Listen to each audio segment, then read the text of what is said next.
Ovisile mlawuli wetekuchumana eSwatini Communications Commission lomuhla bekakatse kahlangene netindlu tekusakata tonkana khona lapha ke eveni lapho khona bekukhulunyiswana ngato kwetindleko tekusakata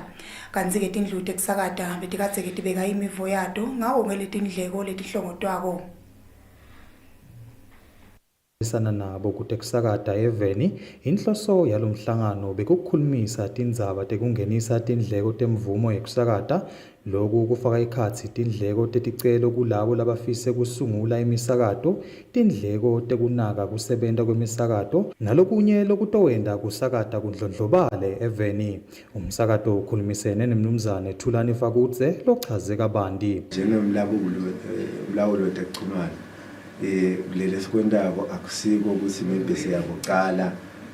ngale industry yaka broadcasting vele nalamanye nje tindzawo la i-commission ine responsibility khona vele lenqubo ngiyona le lokuthi kufuna sibe fair sibe transparent nasendatendo singakubuki ukuthi wena umbala lonjani noma uqhamuka kuphi sibe fair sisebenzise ama principles manje ngoba kutawuba lukhulu ukuchaza ngalenye ilanga lokuthi naso uthi lo akabhadale kanje lo akabhadale kanje sicabanga ukuthi ngoba lama rates are based on a percentage indlela le kahle lenakekela wonke umuntu siphindze sakhulumisana nemisakato letimele umnumzane Chawe Mamba longumsunguli nemcondzisi wemsakato yichannel yeMaswati uvetile ukuthi kukhipha tindleko temlawuli kutawuba nembuyiselo lenkulu walandzisa ukuthi ngaphambilini bebunganani bulukhuni bebahlangabetana nabo. Yes, empeleni nasibukusayisa kahle hlele lama proposal lapha now compare lebesinako before 2015 i-channel yeMaswati nje iyodwa beyinama transmitters lang9 each transmitter beyibita not less than 4 million lokho ke sokuthethe uhulumende sekuye sibuka le mali nayo i-reasonable kakhulu kunakuba lama costs besiwenda before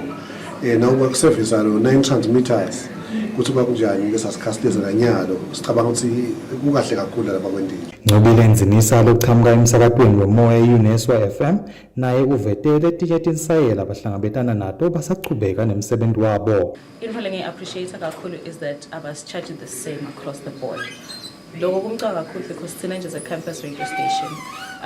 asisi profit driven so vele le mali lestabe siyakha i-community campus based ukuthi i-develop i-community lesikiyo. Kulomhlangano kukhulunyiswe kabanti ngaletindleko lapho basakati bavete kukhala kwabo ngalelinani lelibekiwe imisakato kude nayo ikhona kuchubeka indlondlobale eveni. Ngingiphokuhle Dlamini nginakhanyisile Mabuza babane.